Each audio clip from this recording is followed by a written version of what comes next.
bien entendu intéressé à titre personnel par ce sujet, étant donné que je suis né dans un pays arabe, en l'occurrence la Syrie, et que j'ai vécu donc dans une culture imprégnée par l'islam. Mais personnellement, je ne suis pas né dans une famille musulmane. Je suis né dans une famille chrétienne. Je n'ai donc pas connu l'islam par expérience directe, mais plutôt au travers des relations que ma famille et puis moi-même avons eues au fil des jours et des années avec nos compatriotes. Par la suite, après que je suis venu en France, j'ai fait des études de théologie chrétienne et cela m'a incité à me pencher sur l'islam pour que je puisse en tant que chrétien essayer de me situer par rapport à cette grande religion. Je serais donc tout à fait content qu'après mon exposé, il y ait un échange où tout le monde puisse s'exprimer et en particulier les participants musulmans à cette soirée pour qu'ils apportent leur propre opinion sur le sujet qui sera abordé. Christianisme et islam, convergence et divergence, c'est le titre de cette soirée. En donnant ce titre, j'ai essayé déjà d'indiquer l'approche qui sera la mienne. C'est-à-dire, bien que chrétien, d'essayer d'être loyal envers l'islam. C'est-à-dire, quand je parlerai de l'islam, j'essaierai d'en parler comme un musulman pourrait le faire, de me faire l'interprète de cette religion. Mais qui se penche sur le christianisme et l'islam serait tenté de deux façons. La première façon serait de ne voir qu'en ces deux religions que des convergences, ou alors à l'opposé de ne voir que des divergences, voire des contradictions. Dans un cas, on réduirait l'une religion à l'autre, l'une de ces deux religions à l'autre, et dans le deuxième cas, eh bien, on ferait de ces deux religions deux confessions diamétralement opposées, comme s'il n'y avait rien de commun entre les deux. Je crois qu'une approche plus, disons, objective, si tant est qu'il y a de l'objectivité dans ce domaine, tendrait à montrer qu'il y a aussi bien des choses en commun que des choses sur lesquelles les deux religions en question sont en désaccord. Donc j'essaierai au travers de cet exposé d'indiquer à la fois là où les deux religions se rejoignent et là où elles s'éloignent. Mais le sujet est très vaste, christianisme et l'islam. On pourrait passer des heures et des heures sur ce sujet. On n'a que, je crois, un peu plus de 2 heures, et par conséquent, on est bien obligé de se limiter et de choisir. Quitte à ce que dans le moment d'échange, on aborde des sujets qui n'auront pas été abordés pendant l'exposé, mais de toute façon, il faut bien accepter des limites d'une telle rencontre.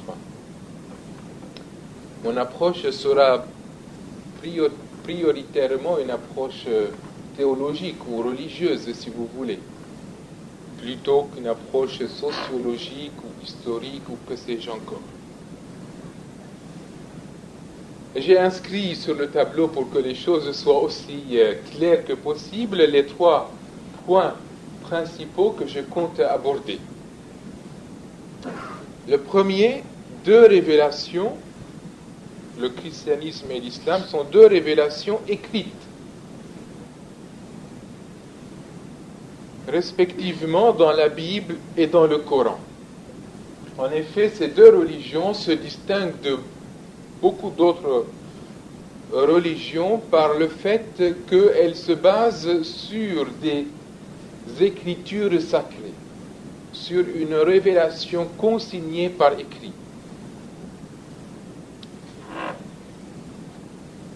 Pour le christianisme, il s'agit bien entendu de la Bible. La Bible composée de deux grandes parties, l'Ancien Testament et le Nouveau Testament. L'Ancien Testament, ce qui a été écrit avant Jésus-Christ, et le Nouveau Testament, ce qui a été écrit après Jésus-Christ. L'Ancien Testament forme l'écriture sainte des Juifs, la Bible des Juifs. Les chrétiens reçoivent la Bible des Juifs comme une écriture sainte, comme une révélation de Dieu. Et, en plus du Nouveau Testament, qui vient pour confirmer l'Ancien Testament, réaliser la promesse faite dans l'Ancien Testament et l'achever en même temps.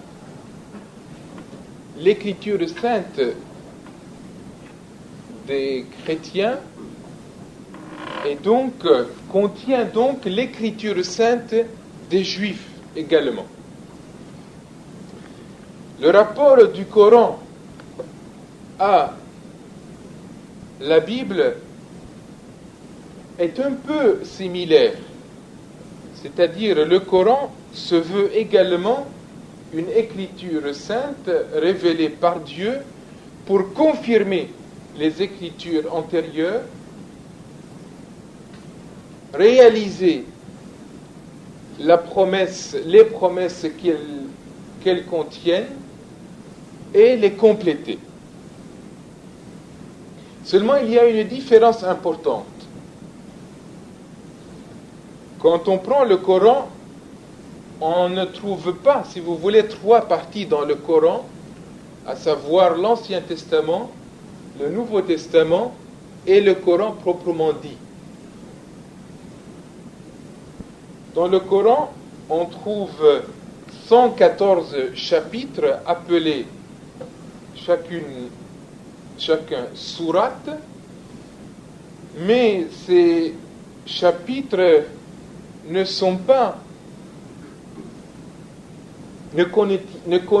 contiennent pas des textes de la Bible.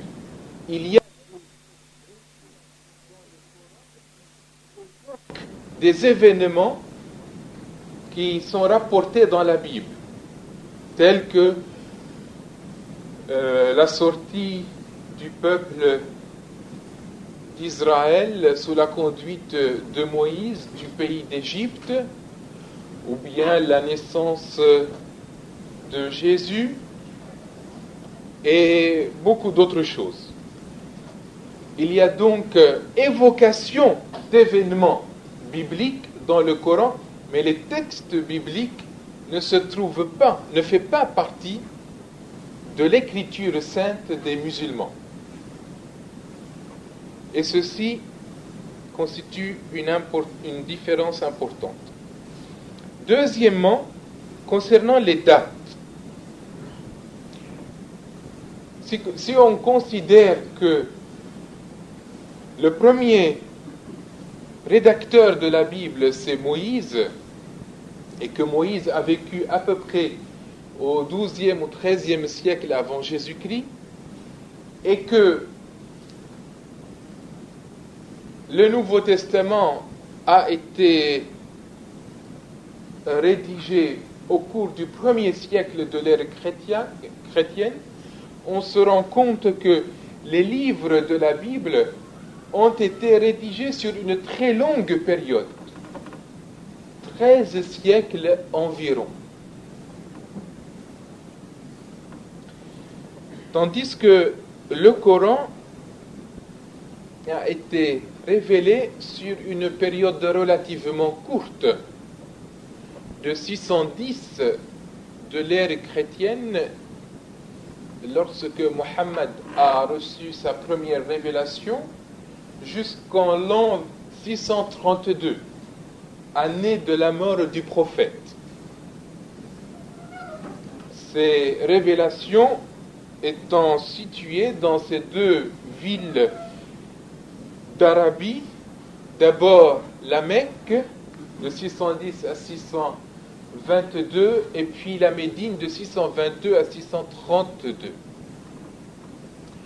Mais c'est une période donc très courte comparée à la période de la révélation biblique. Il se trouve qu'il n'y a donc pas dans le Coran la perspective historique que l'on a dans la Bible. Et comme conséquence de cela, on ne trouve pas dans le Coran des prédictions qui se soient réalisées après la période de la révélation.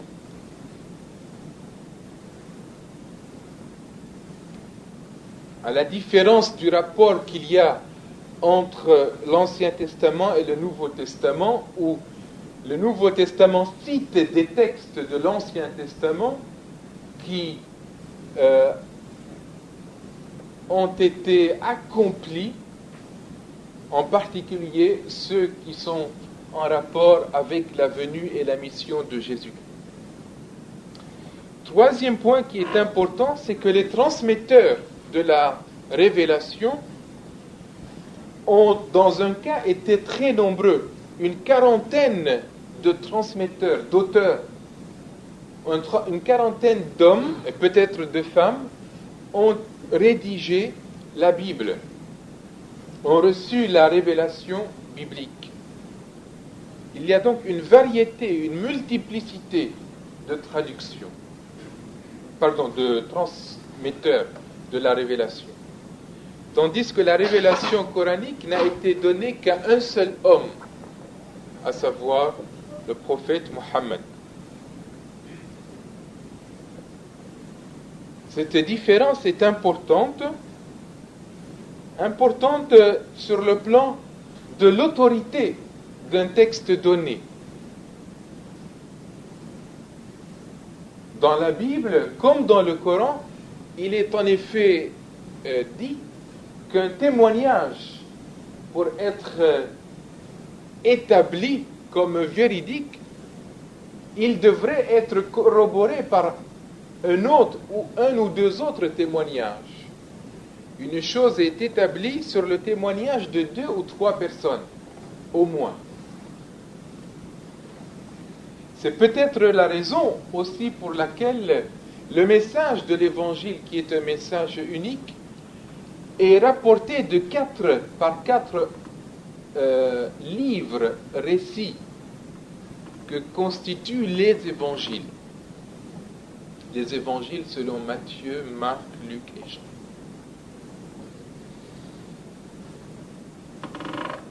Un autre point maintenant qu'il faudrait aussi toucher rapidement, c'est la question de la révélation. La révélation biblique s'est faite sur le mode de l'inspiration. L'inspiration, c'est-à-dire cette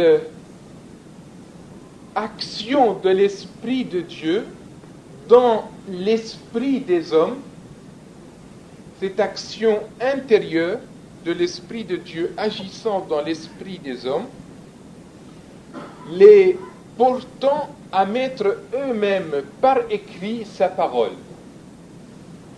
À mettre eux-mêmes, je dis bien par écrit sa parole.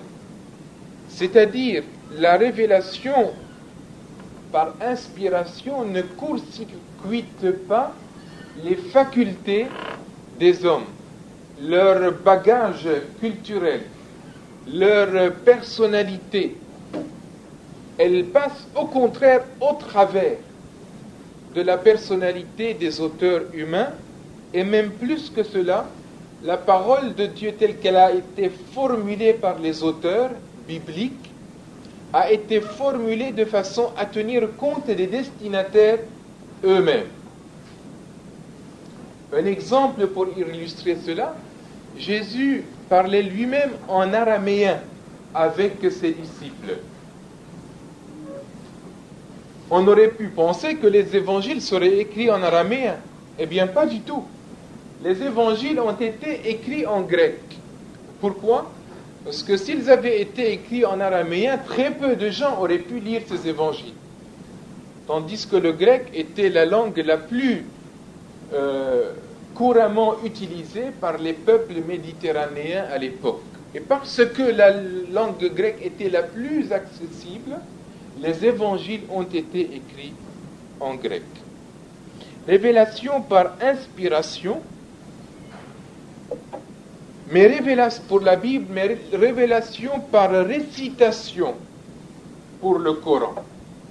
Le Coran, le mot Coran lui-même signifie lecture, sous-entendu de la parole de Dieu, au sens littéral et au sens figuré, récitation de la parole de Dieu.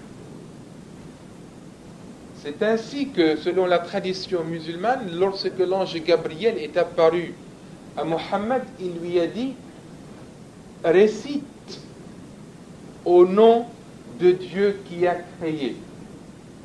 Iqra bismi rabbika alladhi khalaq » C'est ce verbe, donc lire, qui a donné le mot lecture au sens littéral ou récitation de la parole de Dieu au sens religieux. Or, la parole de Dieu a été donnée en arabe par l'ange Gabriel. Et le prophète devait retenir cette parole par cœur et la transmettre à son tour à ses concitoyens.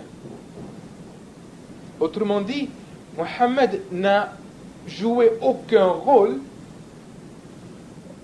actif dans la formulation de cette parole qui lui était révélée, pour ainsi dire, en toutes lettres. Son rôle unique était de l'enregistrer lui-même et de la proclamer à ses concitoyens. De ces deux conceptions de la révélation, il s'ensuit que la parole biblique peut être dite parole de Dieu, puisque c'est Dieu qui est son auteur, mais aussi parole d'homme, car les hommes ont été les instruments actifs de sa formulation. Tandis que la parole coranique est considérée par les musulmans comme la parole de Dieu seulement. Rien que la parole de Dieu.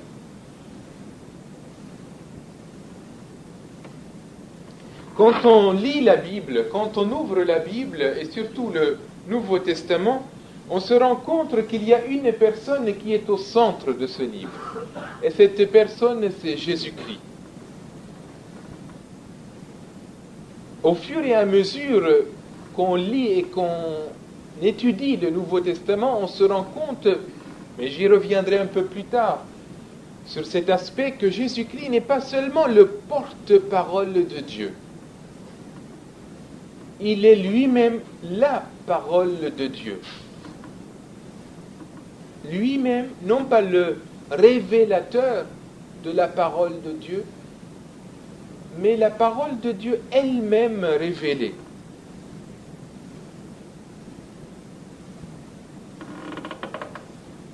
Et sa résurrection d'entre les morts, le 3e jour après sa mort, atteste son origine divine, l'origine divine de cet homme, de ce prophète. Par contre, quand on lit le Coran, on se rend compte qu'au centre du Coran, il y a une loi. La loi de Dieu qui règle les rapports des hommes entre eux et qui règle les rapports des hommes avec Dieu.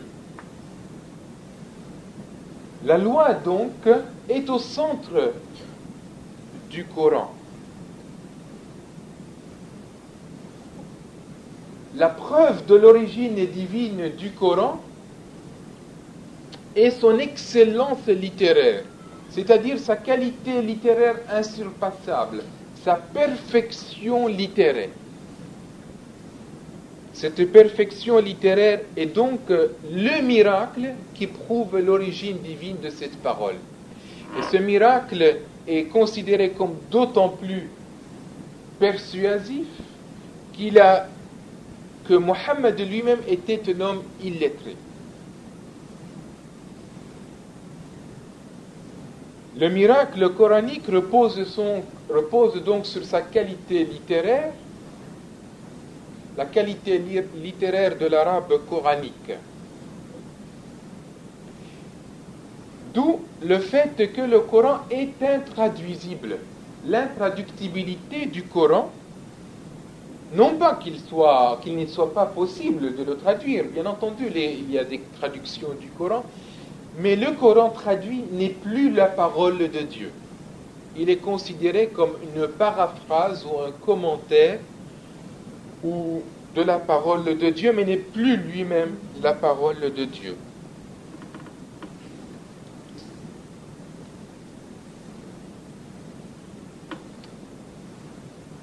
Le Coran donne aux Juifs et aux chrétiens le titre « Le peuple du livre », Ahlul Kitab. C'est un titre élogieux, reconnaissant que les Juifs et les chrétiens sont deux communautés religieuses qui ont reçu une écriture sainte de Dieu. Le Coran les compare à la communauté musulmane elle-même qui, elle aussi, a reçu une écriture sainte, le Coran en l'occurrence. Mais je ne suis pas sûr que cette appellation convienne aussi bien aux chrétiens qu'aux musulmans. Car ce que je viens de dire sur la révélation biblique montre que, en fait, la révélation dans le sens biblique est d'abord et avant tout une révélation qui a été faite en chair et en os, dans la personne d'un homme, à savoir Jésus-Christ. Cet homme étant lui-même la parole de Dieu. Un peu dans le sens où le Coran représente la parole de Dieu révélée aux hommes.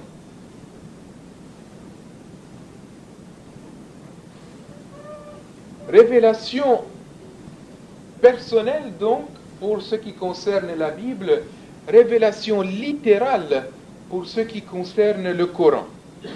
Autrement dit, Jésus-Christ occupe dans le christianisme une place plus ou moins parallèle à celle du Coran dans l'islam. C'est pour ça que les chrétiens sont appelés des chrétiens et non pas des biblistes. Leur relation à Dieu passe par Jésus-Christ. Et Jésus-Christ lui-même est considéré comme leur Seigneur. Ils considèrent Jésus-Christ comme leur Seigneur. Tandis que les musulmans n'aiment pas du tout qu'on les appelle des Mahométans. Parce que Mahomet ou Mohammed n'a été que le transmetteur de la parole de Dieu, mais il n'a pas été du tout lui-même la parole de Dieu. Et les premiers compagnons de Mohammed, les premiers musulmans, s'appelaient justement des compagnons, et non pas des disciples. As-Sahaba, et non pas des disciples de Mohammed. Mohammed n'a pas voulu avoir des disciples au sens fort du terme. À la différence de la relation que Jésus-Christ a voulu avoir avec les premiers chrétiens, une relation de maître à serviteur, dans le double sens du terme, c'est-à-dire le maître qui enseigne et le maître qui a autorité sur ses disciples. Deux révélations écrites, mais vous voyez que lorsque on creuse un peu, on se rend compte que la révélation biblique et la révélation coranique ont certes des ressemblances, mais des ressemblances qui ne doivent pas dissimuler les dissemblances. Deuxième point, j'ai dit deux monothéismes, respectivement christocentriques et théocentriques. C'est-à-dire deux monothéismes ayant le Jésus-Christ au centre et Dieu au centre. Monothéisme d'abord. Monothéisme signifie un seul Dieu, un Dieu unique.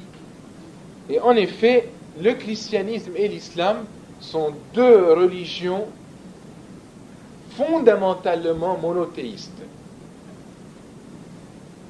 Mais là encore, il faut tout de suite remarquer une différence. C'est que Jésus-Christ, quand il est venu parmi les Juifs. Et les Juifs étaient déjà un peuple monothéiste. Tandis que Mohammed a prêché le Coran parmi les Arabes, alors que ces derniers n'étaient pas du tout monothéistes. Certes, ils adoraient Dieu, Allah. Allah, c'est le mot arabe pour Dieu. Le père de Mohammed s'appelait Abdullah, serviteur de Dieu. Les Arabes adoraient donc Dieu, mais ils lui associaient beaucoup d'autres divinités, si bien qu'ils étaient des polythéistes. La mission de Mohammed consistait donc à leur dire que Dieu est un et qu'il ne faut lui associer aucune autre divinité.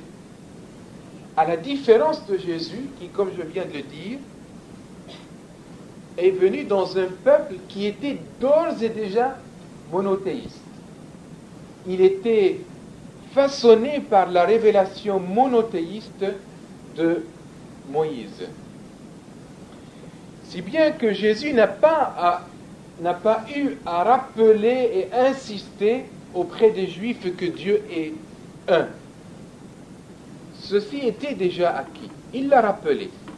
Par contre, ce que Jésus est venu dire aux Juifs, non pas c'est que Dieu est un, mais qui est Dieu? Qui est Dieu? Car il est important de savoir que Dieu est un, mais il est tout aussi important de savoir qui il est. Et s'il y a un mot qui peut résumer la révélation de Dieu que Jésus-Christ a apporté aux hommes, c'est le mot amour. À savoir que Dieu est amour. Non pas Dieu est aimant, ce qui serait une qualité de Dieu, mais Dieu est amour, ce qui signifie que Dieu est par essence amour. Dieu est un, il est amour. Mais Dieu est le créateur aussi. Et là encore, il y a une caractéristique commune au christianisme et à l'islam. Le monde n'est pas une émanation de Dieu. Il n'est pas un prolongement de Dieu. Le monde n'est pas venu par dégradation de Dieu. Non, le monde est une création de Dieu. Dieu a créé le monde. Il y a une différence radicale de nature entre le monde et Dieu. Même entre Dieu et l'être qui est au sommet de cette création, à savoir l'être humain. L'être humain qui a été créé selon les termes bibliques à l'image de Dieu, à la ressemblance de Dieu. Ceci ne remet pas en cause la transcendance de Dieu, car on peut être de nature tout à fait différente, mais on peut avoir deux caractères ressemblants. L'homme est créé à l'image de Dieu, cela est affirmé dès la première page de la Bible. Mais cela, nous ne le trouvons pas dans le Coran, nous le trouvons dans une parole de la tradition prophétique, où Mohammed dit, Dieu a créé Adam à son image. Khalaqa Adama ala surati. L'homme est donc Le monde est donc une création de Dieu. Et l'homme, il est créé à l'image de Dieu dans la Bible, alors que dans le Coran, il n'est pas créé à l'image de Dieu, mais n'empêche que il a été chargé par son Créateur d'une mission de représentation sur cette terre, de gouvernement de cette terre. Qu'est-ce que ça veut dire créé à l'image de Dieu? Bien, cela signifie que l'homme a été créé avec la capacité, la possibilité d'entrer dans une relation personnelle avec Dieu, de connaître Dieu. Et même, j'ajouterais, puisque j'ai dit que Dieu est amour, d'aimer Dieu en retour. Dieu est Seigneur également, affirme le christianisme et l'islam. Il a autorité sur le monde qu'il a créé. Il ne l'a pas laissé abandonner à lui-même. Ce qui signifie que l'homme est le serviteur de Dieu. Oui, Dieu est le Seigneur. L'homme est le serviteur. Mais la révélation biblique nous apprend que l'homme n'est pas seulement le serviteur de Dieu. Car Dieu n'est pas seulement le Seigneur de l'homme. Dieu, dans la perspective chrétienne, est le Père spirituel, je dis bien spirituel, de l'homme. Et par conséquent, l'homme est le fils adoptif, j'insiste, adoptif de Dieu. Oh, cela ne signifie pas que l'homme n'est pas le serviteur de Dieu. J'espère que vous serez d'accord avec moi pour dire qu'un vrai fils est un fils obéissant. Et même qu'on obéit vraiment qu'à son père, c'est-à-dire à celui qui nous aime. Il n'y a donc pas une opposition flagrante, mais il y a quand même une nuance, peut-être plus qu'une nuance, entre le fait de dire que Dieu est... Et puis, Dieu est notre juge. Dieu est notre juge, c'est-à-dire celui qui nous a créés nous fera comparaître devant lui au jour du jugement. Après nous avoir ressuscités tous, pour nous juger selon sa justice. Car l'homme est responsable, est une créature responsable et il devra rendre compte à son Créateur au jour dernier. Oui, Dieu est notre juge, mais l'Évangile est une bonne nouvelle, parce que Évangile en grec signifie littéralement bonne nouvelle. L'Évangile est une bonne nouvelle en ce qu'il nous atteste que Dieu est notre juge, mais il n'est pas que notre juge, il est aussi notre sauveur, il est aussi notre rédempteur. Et pourquoi Dieu est notre sauveur? Avons-nous réellement besoin de salut? Eh bien là, il faut dire quelques mots sur une notion qui traverse la Bible et le Coran et qui n'est pas très à la mode, bien que aujourd'hui on lui donne d'autres noms, mais la réalité c'est la même, à savoir la notion de péché. Le péché est considéré dans l'islam comme un acte de désobéissance à la loi divine, ce qui est vrai. Mais dans la perspective chrétienne, le péché est plus qu'un acte ponctuel, plus qu'un fait isolé.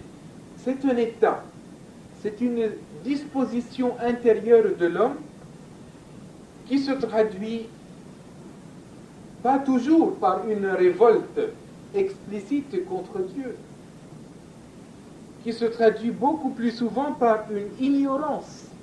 On ignore Dieu, on fait comme s'il n'existait pas dans sa vie, par une insouciance, une indifférence à son Créateur, une volonté d'indépendance. Mais si j'ai un mot pour résumer ce que c'est le péché dans la perspective biblique, je dirais que c'est une vie sans amour. C'est une vie sans amour ni de Dieu, ni de son prochain. Or, Jésus a résumé toute la loi dans ce double commandement. Tu aimeras le Seigneur ton Dieu de tout ton cœur et tu aimeras ton prochain comme toi-même. Le fait que l'homme soit pécheur signifie qu'il est égaré. Il est en danger de mort. Ou pour employer une image, il est malade. Gravement malade, dit la Bible, à la différence du Coran. Car sa maladie est irrécupérable, est incurable. Il n'est pas seulement égaré, il est perdu. Il est même spirituellement mort. Tellement il est affecté par son état de péché devant Dieu. Ceci ne laisse pas Dieu indifférent. Dans l'islam, Dieu, voyant que l'homme se trouve en danger de mort, il est juste, il va le juger. Mais il est aussi bon. C'est pour ça qu'il lui envoie des prophètes, qu'il lui envoie sa parole, pour lui apprendre à marcher dans le droit chemin et à assurer son salut. L'homme est donc capable, dans la perspective musulmane, d'assurer son salut qui passe d'une part par une adhésion à des articles de foi, à 5 articles de foi, Dieu, ses anges, ses livres, ses prophètes et le livre saint, mais aussi par une pratique, car il ne suffit pas de croire, encore faut-il le faire. Et le faire se résume dans ces 5 obligations de la loi, que sont la shahada, la confession de foi, la prière rituelle, l'aumône légale, le jeûne annuel de Ramadan et le pèlerinage à la Mecque. Et puis il y a également un idéal moral auquel il faut se conformer. Bref, l'homme peut assurer les moyens de son salut pourvu qu'il croit et qu'il obéisse aux commandements de la loi et se conforme à son idéal moral. Mais dans la Bible, il en va autrement. Dans la Bible, l'homme est considéré comme, je l'ai dit, spirituellement mort. Donc il est incapable de se sauver lui-même. C'est pour cela que Dieu a accompli son salut. Dans la personne de Jésus-Christ, Dieu a porté le péché de l'homme sur lui. Et il a condamné ce péché dans la personne de Jésus-Christ lorsque Jésus-Christ a offert sa vie en sacrifice pour le salut des hommes. Voilà en comment l'amour de Dieu s'est manifesté dans la personne du Christ, en même temps que sa justice.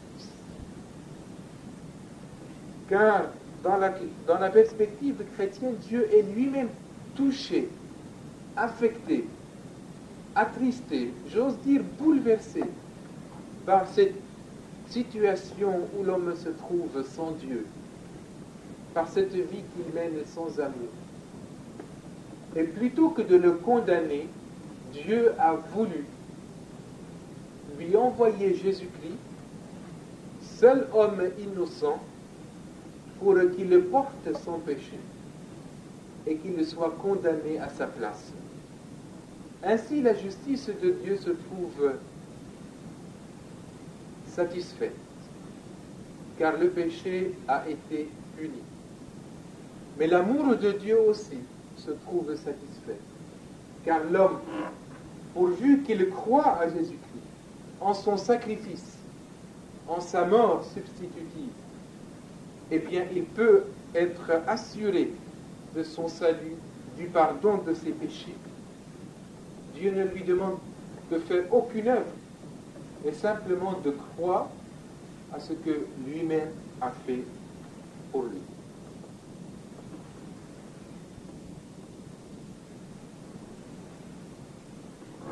Je passe rapidement au troisième point, à savoir Jésus-Christ.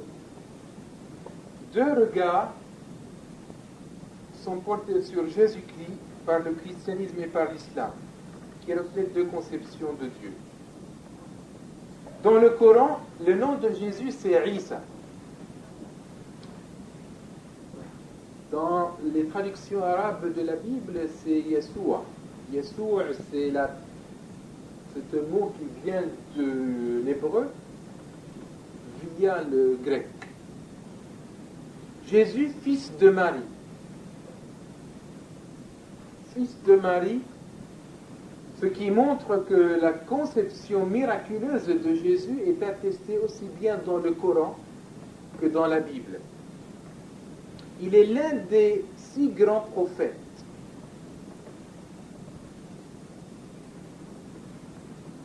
Qui sont Adam, Abraham, Noé, Moïse, Jésus et Mohammed. Les 3 derniers, Moïse, Jésus et Mohammed, sont plus que des prophètes, ils sont des envoyés de Dieu. C'est-à-dire, ils ont laissé après eux une écriture sainte comme on vient de le voir. La Torah ou l'Ancien Testament pour Moïse, l'Évangile ou Al-Injil pour les chrétiens et le Coran, Al-Qur'an pour les musulmans. L'Évangile confié à Jésus confirme la Torah, mais il modifie certaines de ses prescriptions. Jésus a accompli des miracles selon le Coran, au nombre desquels se trouve la résurrection des morts et la guérison des aveugles et des lépreux. Il a aussi annoncé la venue de quelqu'un après lui. Cette personne est nommée dans le Coran Ahmed, ce qui est une variante du nom de Mohammed. Le Coran lui donne plusieurs titres, mais 2 de ces titres méritent notre attention à titre particulier, parce que nous les trouvons également dans la Bible. C'est le titre Parole de Dieu et le titre de Messie. Pour le Coran, lorsque Jésus a prêché l'évangile, il a été confronté à l'opposition des Juifs. Les Juifs qui ont voulu l'arrêter et le condamner à mort. Et à ce moment-là, Dieu est intervenu d'une façon spectaculaire pour l'enlever auprès de lui. Si bien qu'un sosie de Jésus a été finalement condamné et crucifié à sa place. Jésus se trouve par conséquent actuellement au ciel et il va revenir à la fin des temps pour exercer un second ministère terrestre, se marier comme tous les prophètes, avoir des enfants, proclamer Dieu à tous et puis mourir de sa belle mort. Le Coran insiste surtout sur le fait que Jésus n'est pas le Fils de Dieu. Pourquoi? Parce que si Jésus était le Fils de Dieu, il n'y aurait plus un seul Dieu. Il n'y aurait plus un seul Dieu. Il y aurait en l'occurrence 3 divinités. Dieu lui-même, Marie, la mère de Jésus, et Jésus lui-même. Il y aurait donc un reniement du monothéisme. Maintenant, dans les évangiles, l'humanité de Jésus est également attestée. On a même ses généalogies. Jésus a faim, il a soif, il a pleuré devant la mort d'un ami, et il a eu même peur de la mort, terriblement peur de la mort. Et il a demandé même à Dieu s'il pouvait lui épargner cette mort. Mais, pour ajouter aussitôt, après, non pas ma volonté cependant, mais ta volonté, car c'est pour cela que je suis venu. Autrement dit, Jésus définit sa mission comme devant aboutir et s'accomplir dans sa propre mort. Ce qui est tout à fait surprenant si on compare Jésus aux autres prophètes. Jésus prophète, il a provoqué l'admiration de la foule par son enseignement. Lorsque, par exemple, il a appelé ses disciples à aimer leurs ennemis, à pardonner à ceux qui leur font mal, à bénir ceux qui les maudissent, à ne pas se venger.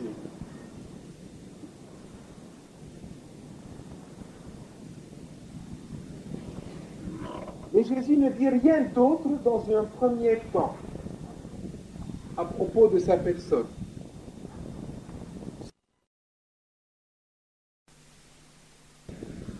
Et il leur annonce sa résurrection également. Et ce qui est surprenant, c'est que Jésus présente sa mort non pas seulement comme le rejet, l'aboutissement de son rejet par les autorités juives de son temps, mais il présente sa mort comme indispensable à l'accomplissement de sa mission. Ses disciples sont dans le désarroi. Ils n'acceptent pas que Jésus puisse un jour terminer sa vie en étant condamné par les autorités de leur peuple. Et ils n'accepteront jamais cette idée de la mort, de la mise à mort de leur maître jusqu'au jour de la résurrection. C'est-à-dire jusqu'au jour où Jésus réapparaîtra à ses disciples pour leur montrer ses mains et ses pieds avec la marque des clous, attestant ainsi qu'il était bien celui qui avait été crucifié et qui est maintenant ressuscité. C'est alors, et alors seulement, que les disciples commencent à admettre cette idée qu'ils avaient eu tant de peine à concevoir, à savoir que le Messie soit mort, et que cette mort fait partie de sa mission. C'est seulement lorsqu'ils l'ont vu ressusciter qu'ils ont commencé à admettre l'idée de sa mort et à l'intégrer dans leur propre vision de Dieu.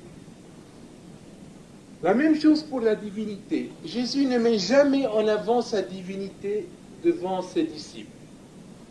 Simplement, il lève le voile. Il lève le voile au travers de certaines paroles qu'il prononce. Par exemple, lorsqu'il dit le maître, le Fils de l'homme, c'est-à-dire lui-même, est maître du sabbat. Or, le sabbat, c'était la loi de Dieu. Un homme qui déclare détenir une autorité supérieure à l'autorité de la loi de Dieu. Ou alors lorsqu'il leur dit « Je suis le pain descendu du ciel ». À la différence de vos ancêtres qui ont mangé la manne dans le désert et qui sont morts, celui qui mange ma chair et boit mon sang ne mourra jamais. Il aura la vie éternelle. Jésus se déclare lui-même, donc, et non pas son message, mais lui-même en personne, le pain du ciel qui donne la vie éternelle. Ou alors lorsque devant telle femme ou tel homme, il ose déclarer « Mon fils, ma fille, tes péchés sont pardonnés. Va en paix, ne péche pas. » Et ceux qui sont autour de lui, en particulier les docteurs de la loi, sont scandalisés. Mais qui est celui-ci pour qu'il ose pardonner aux hommes leurs péchés? Et une fois, il a prononcé ces paroles de pardon à un homme paralysé.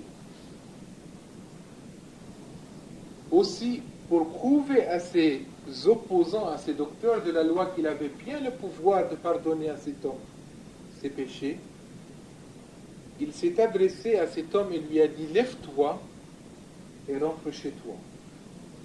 Et le paralysé s'est levé, il a pris son lit et il a marché. Qui oserait à ce moment-là mettre en doute ce que Jésus a fait? Car Dieu n'aurait jamais cautionné un homme qui aurait blasphémé en donnant le pardon des péchés. Ou alors, lorsque Jésus dit aux Juifs, détruisez ce temple, et en 3 jours je le rebâtirai. Et quand on sait que le temple de Jérusalem était le lieu certainement le plus sacré pour tous les Juifs, sur toute la terre, et voilà que Jésus leur dit, détruisez ce temple, et en 3 jours je le rebâtirai.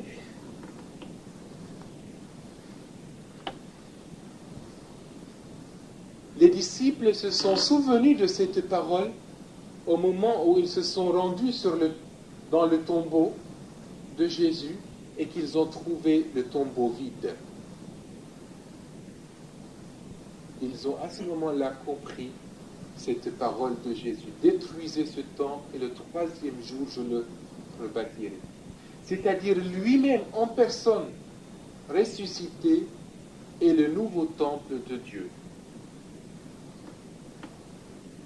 Et c'est à partir justement, encore une fois, de la résurrection de Jésus-Christ que les disciples commencent à dégager tout le sens de ces paroles, tout le sens des paroles qu'ils avaient entendues lorsque Jésus, avant la mort de Jésus. Et en particulier, cette parole, lorsque Jésus dit « Le Père et moi, nous sommes un ».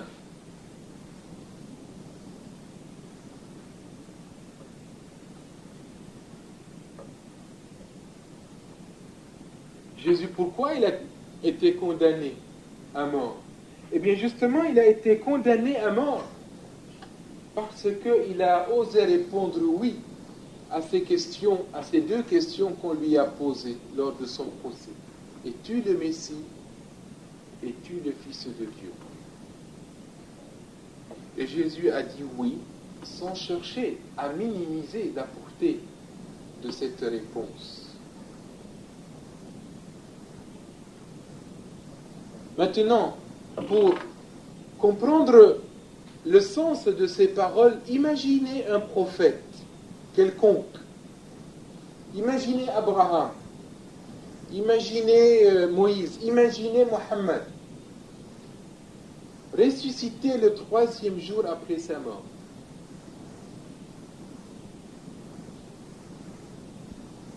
Apparaissant à ceux qui avaient cru en lui, qu'est-ce que vous auriez pensé de lui? Imaginez que ce prophète ait prononcé les mêmes paroles que Jésus, qu'il ait en particulier donné le pardon en son nom propre à des hommes et à des femmes.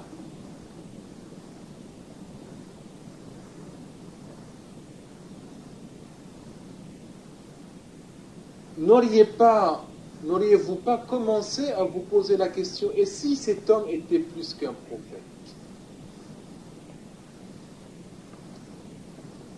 Et si cet homme était plus qu'un prophète? S'il était l'image vivante de Dieu, qui se révèle à nous d'une façon totalement déroutante, à laquelle on n'aurait pas pu penser, si on devait concevoir Dieu soi-même.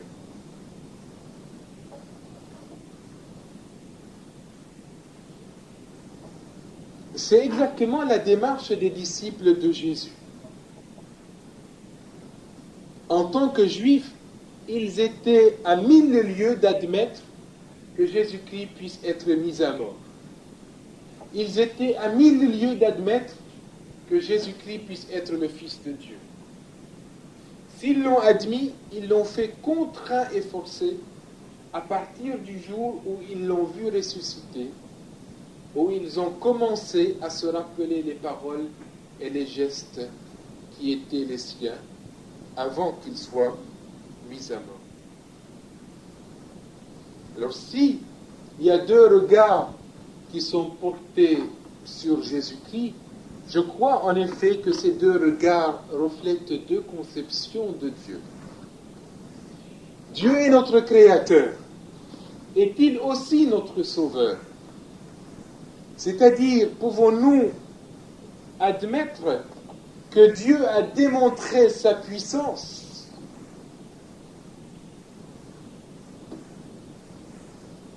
en accomplissant notre salut d'une façon plus encore éclatante qu'en nous créant? Pouvons-nous admettre que Dieu est notre Seigneur, mais aussi notre serviteur? C'est-à-dire ce Seigneur incomparable qui est prêt à tout faire pour son serviteur. Dieu est bon. Est-ce que nous croyons qu'il est la bonté parfaite? C'est-à-dire l'amour parfait. Et l'amour parfait s'exprime en pardonnant et en se donnant soi-même pour l'autre, pour celui qu'on aime. Bref, pouvons-nous imaginer que notre Créateur soit aussi, comme je l'ai dit, notre Père spirituel, notre Père parfait? Je dis Père parfait car malheureusement, et moi je suis un père, tous les pères ne sont pas parfaits. Je ne sais pas, mais dans ma culture, le père est associé à l'autorité. C'est la mère qui est associée à la tendresse. C'est pour ça que je dis Dieu est notre Père parfait. Ou si vous voulez, Dieu est notre Père et notre Mère à la fois. Celui qui a autorité sur nous, mais celui aussi qui nous aime et qui nous a aimés le premier et qui n'attend rien d'autre que de répondre à son amour. Je vous remercie. Je crois que maintenant, je dis on pourrait parce que moi je suis chrétien, je ne voudrais pas me prononcer au nom des musulmans, mais on pourrait les trouver dans la révélation coranique de Dieu.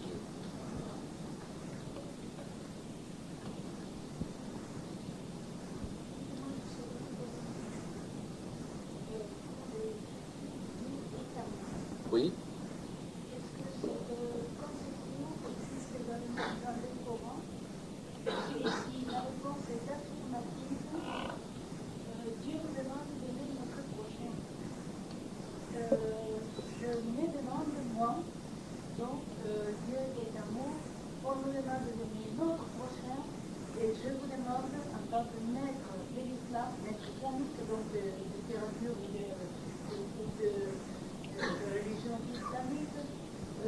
Comment expliquez-vous le fait que le Coran est un passage qui dit vous ne ferez pas vos amis des juifs ou des chrétiens? C'est une question que je souhaitais poser à des musulmans il y a très longtemps, que j'ai essayé d'avoir donc plusieurs fois, Oui. et à laquelle je n'ai pas trouvé satisfaction. Oui. Oui, eh bien, le fait que Dieu est amour, ça c'est un trait spécifique de la révélation chrétienne. Et chez vous, Dieu est amour? Bah, chez vous, c'est-à-dire, moi je suis chrétien, madame. Non, chez vous, compris. Excusez-moi. Bon. Donc chez moi, parce que je me sens islamique, moi, malgré le fait que j'ai été chrétienne. Hein? D'accord. Bon, chez moi, qu'est-ce qui se passe? Donc Dieu ne serait pas amour?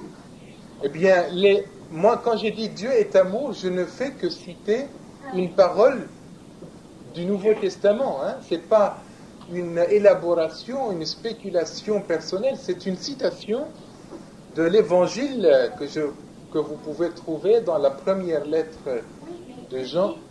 Bien. Alors, cela ne le trouvons pas dans le Coran, texto, ni dans l'Ancien Testament. Cela est une caractéristique de la révélation de Dieu en Jésus-Christ.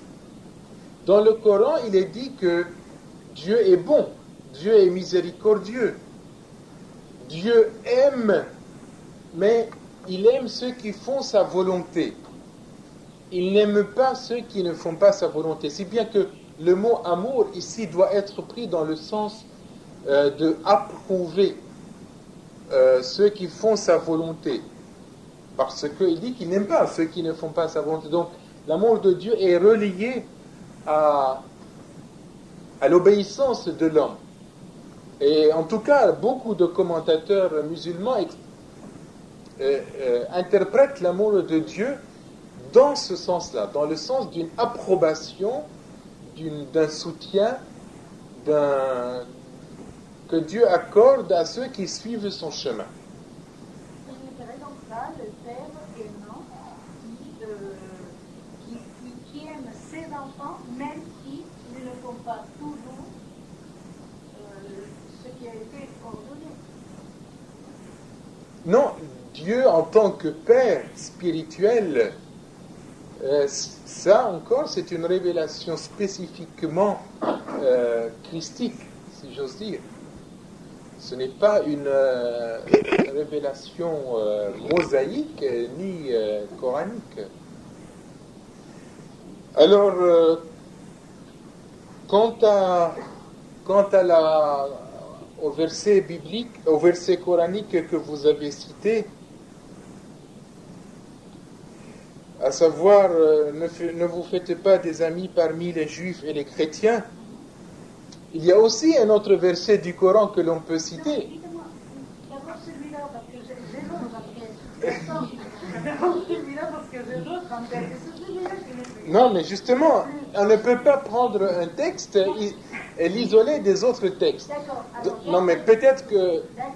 Donc il faut citer aussi l'autre qui dit aux musulmans que la communauté chrétienne, c'est la communauté des croyants qui sont les plus proches de vous. Et vous trouverez les chrétiens remplis de miséricorde et de bonté. Ça, c'est la façon aussi dont le Coran parle des chrétiens. Oui. Malgré les critiques qu'il peut leur adresser sur le plan doctrinal. Donc, moi je pense que les versets, les textes du Coran qui demandent aux musulmans de se désolidariser des juifs et des chrétiens, je comprends ces textes dans le sens d'une désolidarité, religieuse ou théologique sur certains points qui sont rejetés par le Coran, et en particulier sur la question de la divinité de Jésus-Christ. Donc, par exemple, moi, en tant que croyante musulmane, rien ne m'interdit de m'associer ou d'avoir de l'amitié pour un croyant chrétien. Pas du tout. D'ailleurs, les juifs et les chrétiens constituent deux communautés, comme je l'ai dit, qui sont appelées le peuple du livre. Et ils peuvent donc vivre à l'intérieur de la communauté musulmane, et ils ont des droits et des devoirs spécifiques à leur statut. Ceci dit, vous trouverez aussi dans l'Évangile des textes qui pourraient aussi sembler très choquants, parce qu'il faudrait être aussi loyal. Et par exemple, les gens, dans la deuxième épître de Jean, il est dit à certains chrétiens, si quelqu'un vient à vous et n'apporte pas cet enseignement, ne le recevez pas chez vous et refusez même de le saluer. Car celui qui le salue devient complice des mauvaises actions qu'il commet. Il s'agit ici encore d'une désolidarité, je dirais, de type religieux. si quelqu'un vient à vous avec cet enseignement. Donc, je pense qu'un musulman n'acceptera pas qu'un chrétien aille prêcher Jésus-Christ dans une mosquée, et qu'un chrétien n'acceptera pas qu'un musulman vienne prêcher le Coran dans une église. Et bon, cela me semble être cohérent.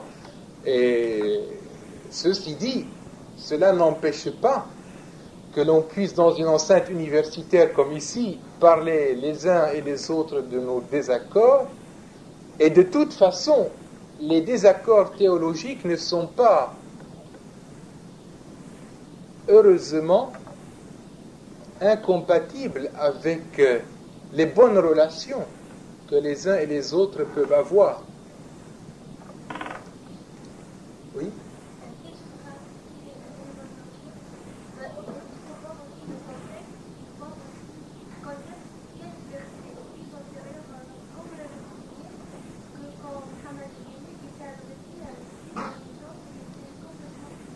Vous avez raison. Merci de nous rappeler qu'il faut toujours placer un texte dans son contexte pour dégager son sens.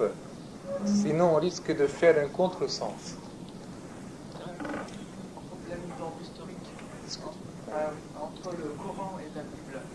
Une chose que je suis toujours choqué, j'ai toujours entendu parler en problème, c'est le problème d'Ismaël, Isaac. Dans la Bible, il dit qu'Isaac a été, disons, la fameuse affaire du sacrifice par Abraham.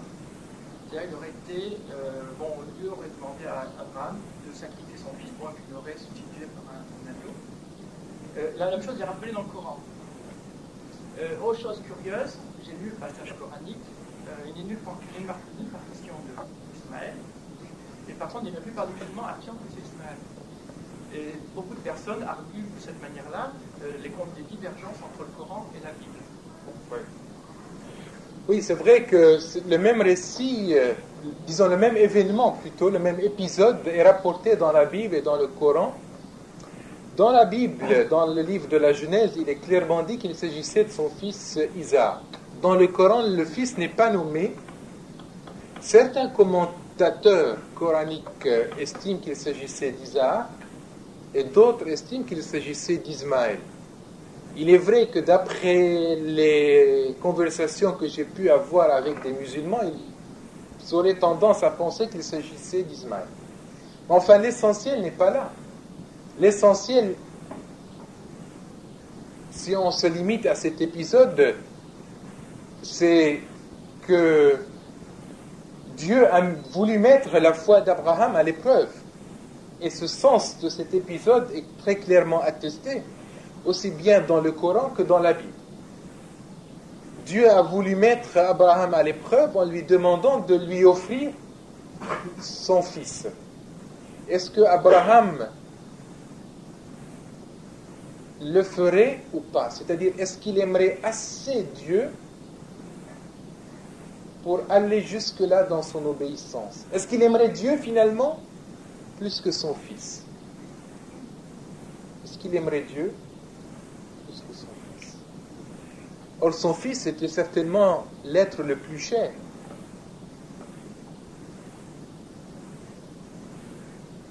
Et Abraham a obéi. Et Abraham a obéi. Nous montrons à quel point il aimait Dieu, il était prêt à aller dans son obéissance. Mais Dieu, qui est lui-même amour, n'a pas voulu que le cœur d'Abraham soit brisé.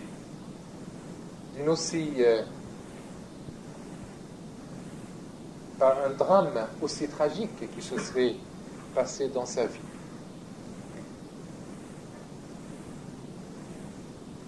Ceci, je dirais, est l'héritage commun aux chrétiens et aux musulmans. Une lecture chrétienne de cet épisode, selon une lecture chrétienne de cet épisode, on verrait dans cet épisode une préfiguration de l'amour de Dieu pour l'humanité. C'est-à-dire Dieu, dans ce cas-là,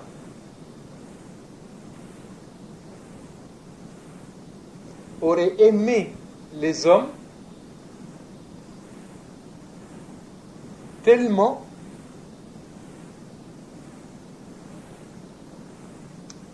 qu'il a donné son propre fils pour leur salut. Ce qu'il n'a pas demandé à Abraham de faire. Dire ce que Dieu n'a pas voulu demander aux autres, il l'a fait pour lui-même.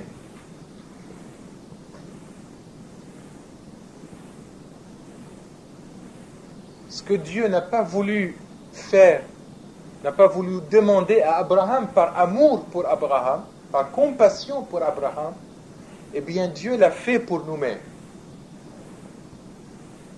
Et cela nous donne la mesure de son amour pour nous. Lorsqu'il a voulu que Jésus-Christ soit ce sacrifice par lequel notre propre vie est épargnée, notre propre vie est sauvée de la mort. Ça, c'est une lecture chrétienne de cet épisode. Mais l'épisode de lui-même ne me semble pas, au premier abord, indiquer une grave divergence entre les chrétiens et les musulmans. Oui, alors... Eh bien, tout à l'heure, on nous a rappelé qu'il faut situer chaque texte dans son contexte.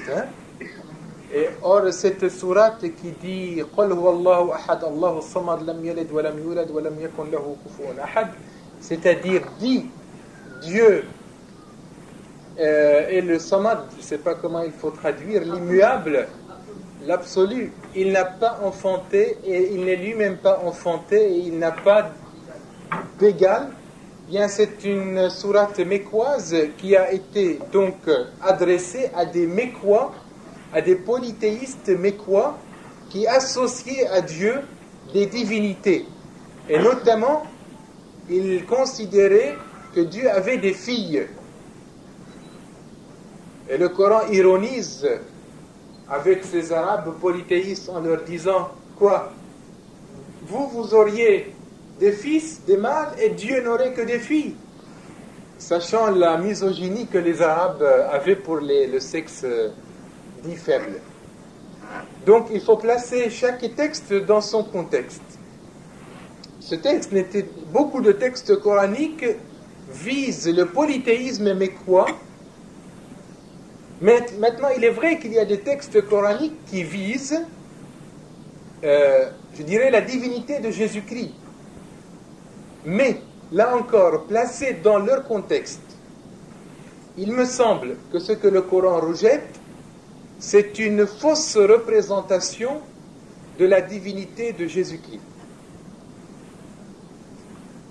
Jésus n'est pas le Fils de Dieu, car s'il l'était, Dieu ne serait plus unique, il y aurait Dieu, Marie et Jésus. Jésus occupant dans cette triade la troisième place. Kafara alladhina qalu Allah thalithu thalatha. Mécréants sont ceux qui disent Dieu est le troisième d'une triade. Troisième d'une triade? Mais quelle triade il s'agit? Il s'agit de cette triade formée de Dieu, Marie, qui occupe la seconde place, et de Jésus, le troisième. Or, évidemment, il n'a jamais été question dans la Bible de reconnaître que Jésus est le Fils de Dieu au sens où Dieu aurait eu une relation avec Marie et que de cette relation est né Jésus qui serait à ce moment-là le Fils de Dieu. Ça, c'est une fausse conception de la divinité de Jésus et que le Coran rejette, et moi je signe, non pas d'une main mais des deux mains, à ce rejet. Mais en rejetant la divinité de Jésus-Christ faussement conçue, le Coran ne dit rien sur le sens véritable de la divinité de Jésus. Et Cela, nous ne le connaissons qu'au travers de la Bible. Et comme je l'ai indiqué, Jésus lui-même ne met pas sa divinité au premier plan. Il est très discret sur sa divinité. Parce que lui aussi, il ne voulait pas laisser entendre qu'il mettait en cause l'unicité de Dieu. Attendez, il y a quelqu'un qui voulait intervenir. En effet, il est question de la venue de notre prophète. Le Nouveau Testament, avec des citations à l'appui, nous montre que ces prophéties se sont accomplies dans la personne de Jésus-Christ. Il est vrai que Jésus lui-même, avant de monter au ciel, a annoncé la venue de l'Esprit Saint, l'Esprit de vérité, comme il l'appelle. Et il a dit à ses disciples, ne partez pas de Jérusalem avant de recevoir ce paraclet. Et quand on lit le Nouveau Testament, on se rend compte qu'en effet, 10 jours après l'ascension de Jésus au ciel, cette prophétie s'est accomplie. L'Esprit Saint est venu sur les disciples à Jérusalem pour éclairer leur intelligence, justement, et leur faire comprendre le sens des paroles et des actes que Jésus a accomplis avant de monter au ciel. Pour leur faire saisir que Jésus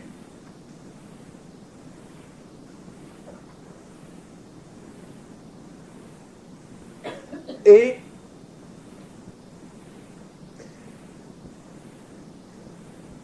le Fils de Dieu au sens spirituel du terme. Dans le sens où le Fils a une relation à son Père qui est tout à fait unique, qui est tout à fait privilégiée. Dans le sens où personne ne parle mieux de son Père que le Fils. Dans le sens où le Fils révèle le Père mieux que le serviteur. Donc Jésus lui-même est le Fils de Dieu, mais au sens spirituel. Et non pas au sens physique, au sens charnel.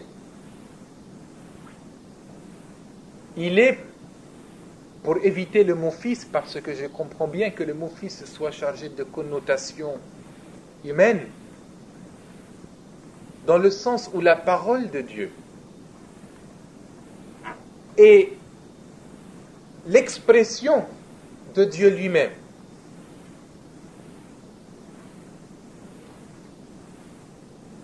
Et la parole de Dieu a un rapport à Dieu qui est tout à fait spécial. Elle est l'expression de Dieu, donc elle lui est identique, sans pour autant être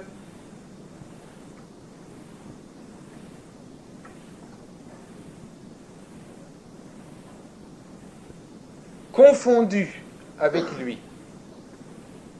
Dans le sens où, comme je l'ai dit tout à l'heure, le Coran est, pour les musulmans, la parole de Dieu.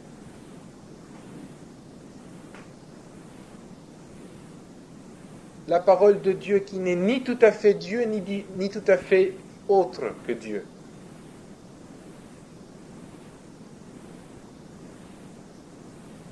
Et l'Esprit Saint, c'est le souffle qui porte cette parole de Dieu aux autres. Excusez-moi même moi, vous me connaissez au travers de ma parole.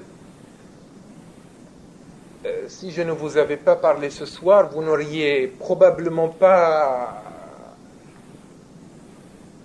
su qui j'étais et qu'est-ce que je pensais. C'est ma parole qui m'a dévoilé. Mais je n'aurais jamais pu parler si je ne respirais pas. Ce souffle qui entre en moi et qui sort, ce souffle, il porte cette parole à vous. Eh bien, la Trinité biblique, c'est Dieu, sa parole incarnée en Jésus-Christ et l'Esprit qui a porté Jésus-Christ au monde, d'abord dans le sein de la Vierge Marie, et qui le porte encore à vous.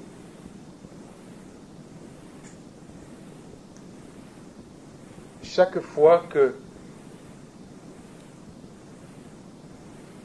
l'Évangile est proclamé. Est-ce qu'il y a... C'est une expression qui ne se trouve pas dans la Bible, mais que les chrétiens ont élaborée pour dire qui est Jésus. Et pour répondre à ceux qui pensaient que Jésus était, pour ainsi dire, deux personnes, un schizophrène. Il était homme, il y avait deux personnalités. Il était homme et il était Dieu. Non, Jésus est une personne, une seule, avec deux natures, humaine et divine. Et parce qu'on ne peut pas dissocier, et parce qu'on ne peut pas dire que Jésus, c'est deux personnes, on est obligé de dire que Marie est la mère de Dieu. Dans le sens qu'elle est la mère de Jésus. Vous comprenez? Elle n'est pas la mère du Père. Elle n'est pas la mère de Dieu au sens absolu du terme. Elle est la mère de Jésus, et parce que Jésus est le Fils de Dieu, on peut et on doit dire qu'elle est la mère de Dieu. Mais comprenez bien que ce n'est pas une expression qui a été élaborée à destination des musulmans, parce que c'est une expression très ambiguë aux oreilles des musulmans. Et comment en serait-il autrement? Donc, il faut replacer là encore chaque terme théologique dans son contexte. Et ce terme, mère de Dieu, Théotokos, a été élaboré dans un contexte où il s'agissait de dire qui il était Jésus. Mais personnellement, je ne dirais jamais cela à un musulman, bien que j'admets cette expression pour moi. Parce qu'il ne s'agit pas de dire tout et n'importe quoi. Il faut être tant soit peu pédagogue, qui communique et non pas des mots qui risquent. Bien sûr, le Coran annonce que Dieu pardonnera les péchés aux hommes qui auront cru en lui et qui auront accompli les bonnes œuvres. Autrement dit, le pardon des péchés est quand même suspendu à l'obéissance humaine. Il n'est pas un pardon offert gratuitement à l'homme, sans aucune condition préalable, si ce n'est la foi en Jésus-Christ. Oui, alors, à quoi sert le sacrifice du Christ? Eh bien, justement, le sacrifice du Christ ne servirait à rien si le pardon de Dieu reste suspendu à l'obéissance humaine. Pourquoi? Parce que l'homme n'est pas dans une situation irrécupérable. Il n'y a pas ce qu'on appelle en langage chrétien la chute. C'est-à-dire, l'homme, il commet des désobéissances pour lesquelles il est coupable, mais ces désobéissances ne l'aliènent pas de Dieu. L'homme demeure en mesure de mériter son salut, de se présenter à Dieu avec ses bonnes œuvres. Et par conséquent, on ne voit pas la nécessité d'un sacrifice.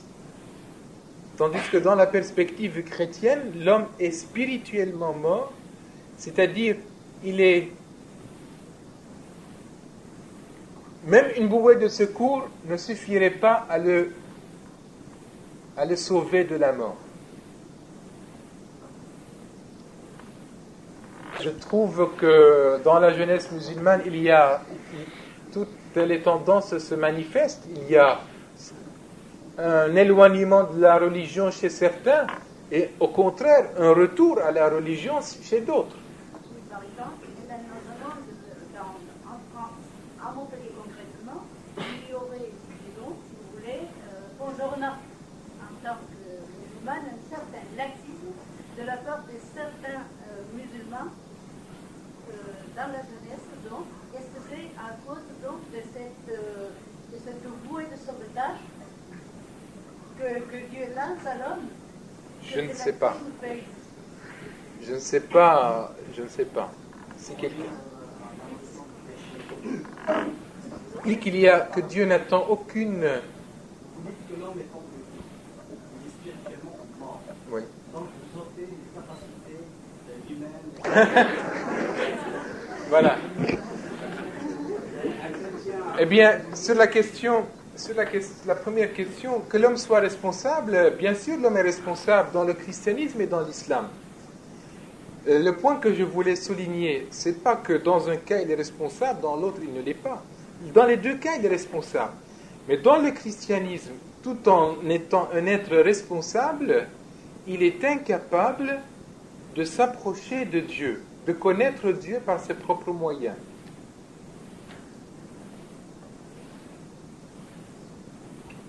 Alors que dans l'autre cas, dans l'islam, l'homme est capable de s'approcher de Dieu par ses propres moyens et de gagner sa faveur. C'est ça la différence que j'ai voulu indiquer.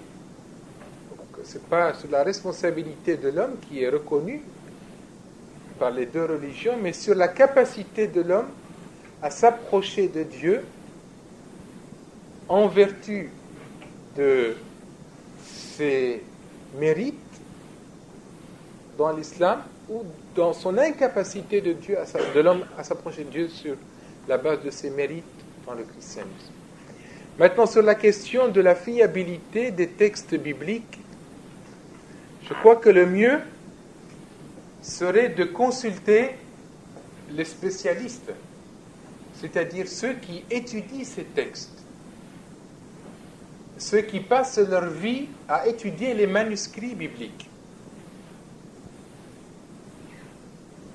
Et il y en a. Or, consulter, demander à ceux pour qui l'authenticité des textes bibliques n'est pas un objet de controverse, mais un objet d'étude, ce qu'ils en pensent.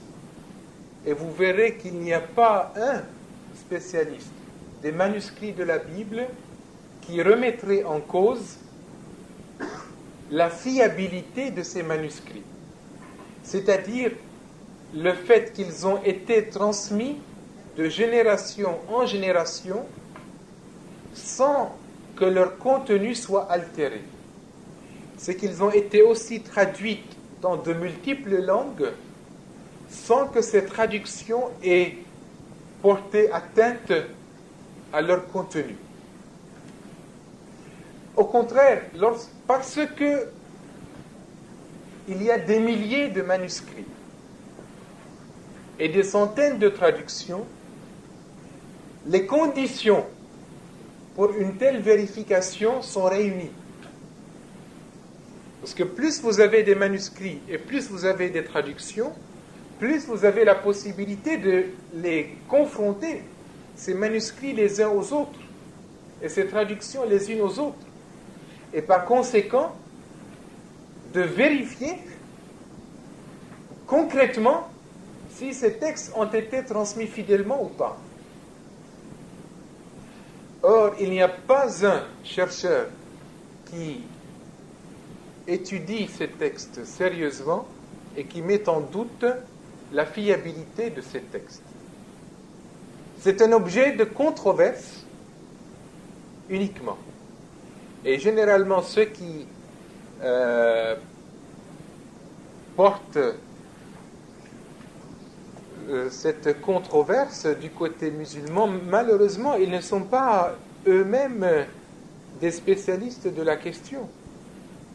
Maintenant que les manuscrits portent un certain nombre de différences, c'est vrai. Mais il y a une énorme différence entre, d'une part, reconnaître que les manuscrits de la Bible peuvent porter un mot en plus ou un mot en moins, parce que les copistes ne sont jamais à l'abri d'une erreur. L'erreur est humaine. Donc, reconnaître qu'il peut y avoir ce genre d'erreur dans les manuscrits, c'est une chose. Et dire que les manuscrits, dans leur ensemble, ne sont plus fiables, ça, c'est tout à fait autre chose. La façon dont le témoin de Jéhovah traite les textes bibliques n'est pas du tout exemplaire, loin de là. Sur la question de les protestants et les catholiques, il n'y a aucune différence sur la question de la Trinité, par exemple, entre les catholiques et les protestants. Aucune. Ni sur la question de la divinité de Jésus-Christ, ni sur sa mise à mort et sa résurrection. Maintenant, il y a des traductions faites par des catholiques, il y a des traductions faites par des protestants, mais pour que justement les gens qui ne sont pas chrétiens n'aient pas l'impression qu'à cause de ces différentes traductions, il s'agit de Bibles différentes, les catholiques et les protestants ont décidé de faire une traduction commune. Et cette traduction existe, vous pouvez la consulter. Elle s'appelle la TOB, traduction œcuménique de la